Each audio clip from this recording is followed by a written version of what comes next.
All right, not Greek students, students of the city of Athens, in the context of the Gods, Gladiators, and Amazons course. Welcome back. Welcome back. We are here at the second part of our lecture series on Athens, and in this lecture, we are going to talk about the foundation of the city of Athens.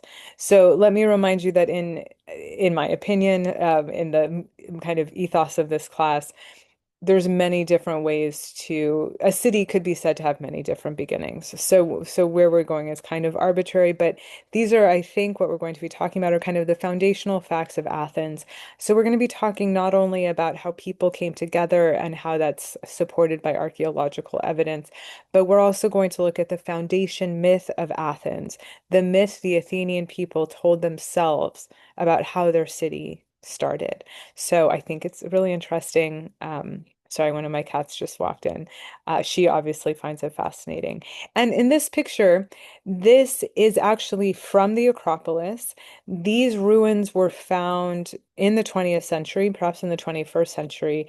And these are the foundation, this is literally the foundation of a building that was used for an Athenian festival in which young women like dressed as bears or something. So archaeologists discovered these foundations on the Acropolis where there's many other ruins. And they realized that they didn't have the time or resources to actually do anything with these now. They just couldn't give them the attention that they needed in terms of archaeology work. So they uncovered them, but then they actually covered them back again. So if you were to go today, you wouldn't be able to see these particular foundations because they have been reburied with the idea that they would be safer in that environment rather than exposed to the elements. And there's like a moratorium where they will not be able to be dug up until 2035 again at the earliest. So this is just the amazingness of archaeology in Athens is just absolutely fascinating. But let us get into the history of the whole thing. As I mentioned in my previous lecture, before the rise of Athens in approximately 800 BCE, there were two big civilizations in Greece and in the area that we now call Greece. And you can read about those. Our book actually talks about them in depth. I didn't assign that reading because it felt like a lot. I know that when I was your age and I was first learning about the history of Greece, the Mycenaeans versus the Minoans was like completely it was just too much for me. I just couldn't keep it straight. So I don't expect you to keep it straight. But if you are interested in that, our book has a very good breakdown of the difference and the connections between these two cultures. But the way I like to look at it, especially for here, is that there was around 1200 BCE a civilization in mainland Greece, which is kind of like where Sparta is, so not quite where Athens is, but just across the water, across the Ionian Sea from Athens. And there was this kingly civilization, and that's called Mycenae or Mycenaean Greece. And this doorway right here, this is from Mycenae. It's a ruin. You can go see it today. There are these two lions, very famous, and it goes into this courtyard where they had these buildings. I've been there. It's fine. It's nice. It's old. It's very gray. But what's interesting, the reason I talk about Mycenaean Greece is because we think that the archaeologists have argued that the first people to occupy Athens actually were kind of coming from Mycenaean Greece. Like that there's evidence that they had pottery and other kind of Mycenaean habits. So really the first people living in Athens could have been kind of like settlers or colonists from this bigger kingdom in Mycenae that happened much earlier. But then, as mentioned, the Dark Ages happened. So people from Mycenae might have come over to Athens. We're not 100% sure. But even if they did, the Dark Ages would have separated any kind of connection between Athens and this earlier culture. So there is evidence that people inhabited the place we currently call Athens from 1200 until the rise of the city. But at that time, they would not have been a citadel. They would not have identified themselves as Athenians. It really would have been like farmers. Or as our book says, they probably, I think it's in this next slide, maybe not. Our book argues that in Athens prior to the rise of the city, it was basically just a bunch of little households that when those groups were attacked by other people, they would all come together and hang out on the Acropolis, which was a highly defendable area. So Athens started as a stronghold, which is to say a place where people could congregate and protect themselves from outside invaders. So I hope that's clear. I think that's just really interesting. I wanted to contrast it to Mesopotamia. So in Mesopotamia, people came together to build canals so they could have water, so they could have agriculture. In Athens, the argument is basically like people came together to defend themselves from outside incursions, and the place that was safest for them to kind of stay was where they built their city, which I thought that was just a really interesting contrast. It totally makes sense, right? Because Acropolis, it's so defensible. It's such a strong territory. So yeah, so I hope that makes sense. And if it doesn't make sense, please let me know and I will try to clarify it. But our book also explains it very nicely. So that would be another way to get that information.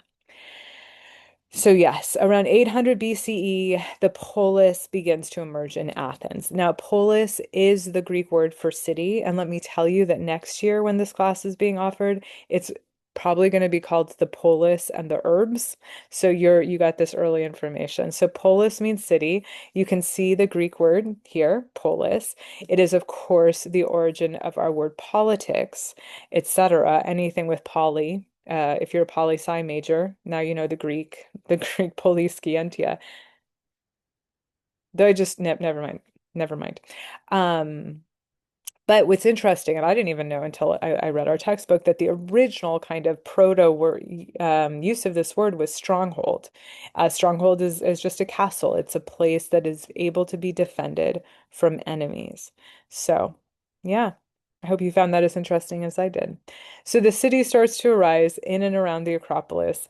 Um, and another really important element that happened and that probably encouraged the growth of the city was the development of writing. So we talked a little bit about writing in Mesopotamian cities and the cuneiform and how important that was and how originally it was mainly used just for accounting and then came to do other things. So in Greece, it was a little bit, in Athens, excuse me, in Athens, it was a little different. So we have our very first alphabet in the Greek-speaking world was in um, the Minoan civilization in Crete. That was called Linear A. Linear A has not been deciphered. Linear A is not the Greek that we can read today. It's a whole different alphabet, and we don't know how it works, amazingly. And then there's Linear B. So Linear B was the second alphabet used by the Greeks, that was written down by the Greeks. This was used by the Mycenaeans, and it was deciphered. And if you are at all curious about the decipherment of Linear B, which is a fascinating, fascinating, amazing topic that I love to talk about, you could either come talk to me about it, or you could take my other online course in which I talk quite a bit about the decipherment of Linear B. I think I do. I know I do somewhere. Anyhow, it's a really interesting story. The thing is, though, the deciphering of Linear B is really, really interesting. The texts that are written in Linear B are incredibly boring. Like, I can't even imagine. Could you imagine dedicating your whole life to deciphering an alphabet and all it is business transactions? Like, that's literally all Linear B is. It's very boring. But that was it. So we had Linear A, Linear B from the earlier civilizations, and they both kind of died out during the Dark Ages. So after the Dark Ages, as they are coming into the light, the Greeks and the Athenians in particular realized that they need an alphabet. And well, I'm sure it wasn't like this conscious, we need an alphabet, but so we know for a fact that they adopted the alphabet of a people called the Phoenicians. Phoenicians, fascinating people. They have their own fascinating history, but they basically what is the word I'm looking for? They had their origins in like the Levant, like where modern day Israel, modern day Gaza, modern day Lebanon. This is where the Phoenicians lived originally. The Phoenicians had an alphabet, and the Greek people just adopted it, but they improved it. Dare I say that the Greeks improved it because they took the Phoenician alphabet. The Phoenician alphabet only had consonants. It was a consonant, very much like Hebrew. If you know Hebrew today, it was all consonants. So the Greeks threw in some vowels, and if you've ever tried to learn Hebrew or Greek, you will know that a vowel makes a huge difference. Being able to use a vowel is just such an important, amazing innovation. So, for instance, I now teach ancient Greek, but I have never been able to learn Hebrew because the vowel thing was just too crazy for me. So, anyhow, the Greeks threw in vowels, which made all the difference. And not only that, they used that writing, let's go back to this, to not just do business transactions, but like from the jump, they used that writing to write down poetry. These poems, the Homeric poems and the Hesiodic poems, which had been kind of circulating orally for hundreds of years, the alphabet wrote those down. They were able to get those down on paper with this alphabet, and thus like this whole tradition of amazing written works. Um, so it's truly an amazing innovation. We will be talking about the writing that comes out of Athens. In this lecture series, probably I think in part three of the lecture series. So the invention of the alphabet, the use of the alphabet, of the Greek alphabet in particular, was truly a pivotal and essential part to the golden age of Athens. And we're going to get to that. But so just practically speaking, we know that the people came together in Athens. They used the Acropolis to defend themselves. But here's another interesting contrast with Mesopotamian cities that I wanted to point out just because I thought it was interesting, especially, we're living in modern day America, and I don't know, I just thought there might be one might be able to draw some interesting parallels. Because as our book says, there's no evidence that the city came together by forcing people to come work for it. Um, Instead, as the book says, for the Greeks, there was a deep-rooted prejudice against providing any form of regular labor for others. In other words, there was never a time where, like, the king of Athens called upon the people around Athens and said, "Hey, come work for me, come plant for me, come pay me taxes, and I will protect you." If you remember that line from the Mesopotamian chapter, people were relieved not to think for themselves, right? According to our book. This chapter on Athens seems to be saying the Athenians really wanted to think for themselves. They did not want to provide regular labor. So, as a result, there was no kind of movement, the centralization based off of one particular need, but rather the population. So, I'm just going to read you this quote so we can kind of think through it. The mass of the Greek population was never restricted in its mobility. And so, as the population grew, it made it possible for larger settlements, towns, or cities to emerge without hindrance through the merging of neighboring villages. So, people just kind of voluntarily amassed in one place or the other, and then these masses just kind of joined together like a clot or something. When they needed protection, the farmers would retreat to a local high ground, the Acropolis in Athens. So, like, I'm not quite sure a better way of saying this, but it just seems like almost like the foundation of the city was more happenstance than any sort of required need, any sort of shared goal. And there's this idea, and the Athenians themselves are very, very proud of, the ancient Athenians are very proud of this, that it's always like a coalition of the willing and people who can come and go as they please and not leave and not be compelled to stay in any way. This is a big part of Athenian citizenship. And I want you to think about that, like the idea of the Athenian citizen as a fiercely independent person, and contrast that with the institution of slavery, which they strongly relied upon.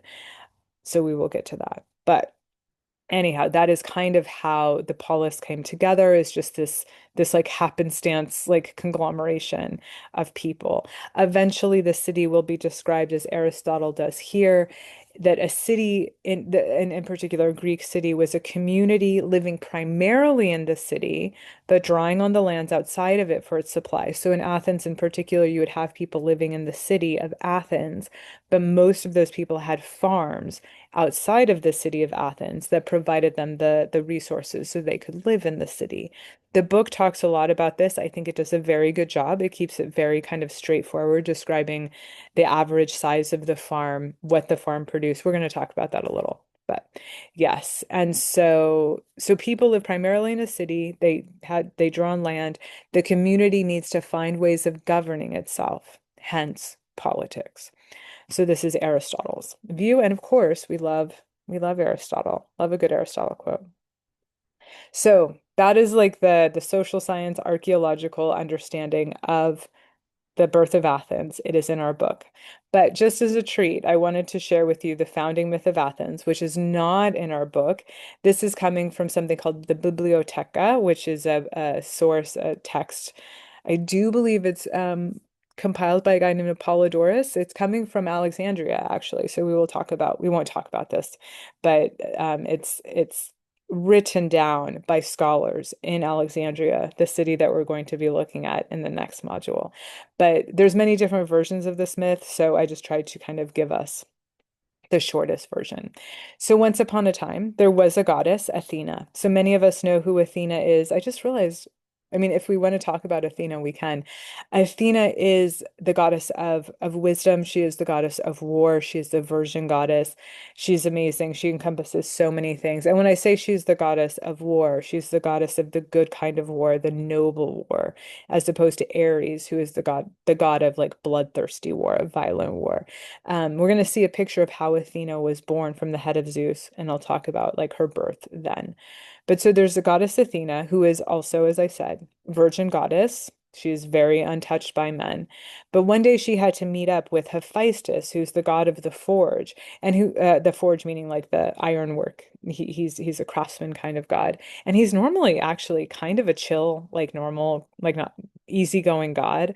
But in this particular story, when Hephaestus sees Athena, he becomes so aroused by her that he tries to rape her. He wants to have sex with her. She is a stronger person. And so she shakes him off. That sounded weird. She's able to elude him, as I put here.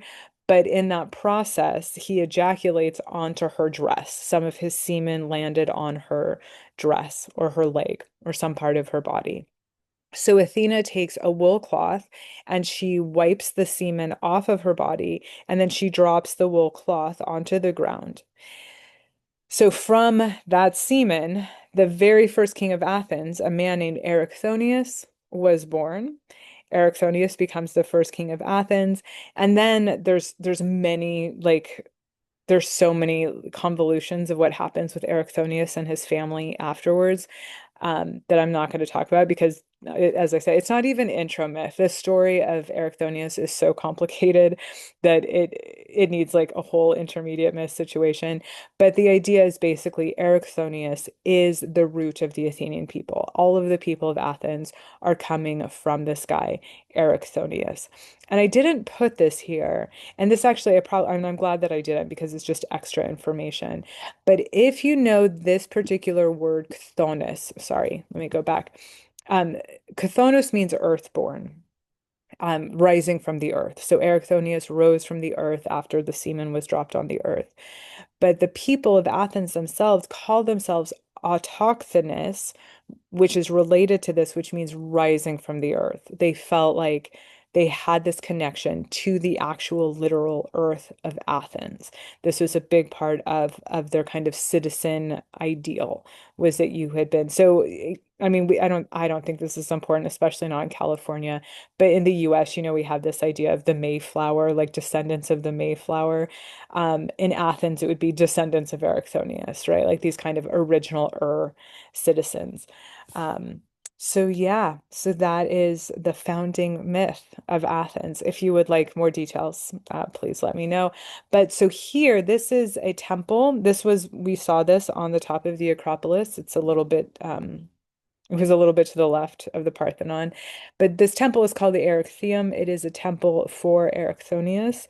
It is much smaller than the Parthenon, but it's quite striking. And here, I think these ladies are very famous. I don't have a close-up of them. These are called the Caryatids.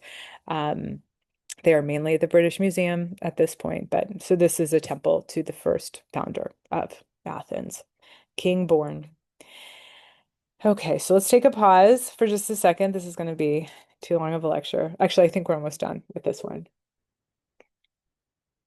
So we've talked about the early people. We have talked about the foundation myth. And now, just really quickly, I want to run you through some names because they're going to come up kind of consistently. So, Athens came together as a city, let's just say around 800 BCE for ease of access. The first leaders in Athens would have been the richest citizens, so our aristocrats. They would have been, they owned the land, they had the most money, they had the most control. Under the aristocrats, there developed a problem with slavery or debt bondage. So people who weren't as rich as the aristocrats would take out loans so they could buy land, so they could do whatever, so they could live. And then they wouldn't be able to pay back their loans. And so they would become slaves. So even if they had been Athenian citizens before, they would be enslaved to the aristocrats to whom they owed money. This became a huge problem. I'm actually going to put this on pause for just a second. Okay, sorry, I just had little cat drama. Everyone's fine. So, yes, so more and more people were being enslaved to the aristocrats, and this became a problem. And so the first person to try to confront this problem was a guy named Draco.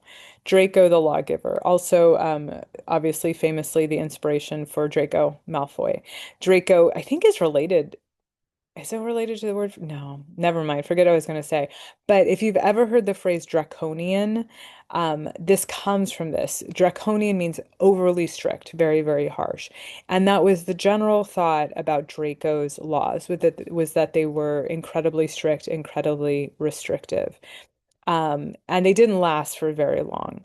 So Draco comes around 620 BCE and he creates a series of laws in an effort to kind of take power away from the aristocrats. And let me just say, and I think I'm sure our book talks about it, simply the act of creating laws that were written down in the city is a way to take power away from the aristocrats. Because if the average citizen has a law that's written down to which he or she can point to, and say, this is the law, they have some power over aristocrats. The aristocrats can't just do whatever they want. So, this move by Draco of writing down the laws, even though the laws were quite strict, was a way of restoring some power to the people so they had some sort of due process, essentially. So Draco creates his laws, and most importantly, and this is like a weird theme in Athens that we're going to talk about, Draco creates the first homicide court.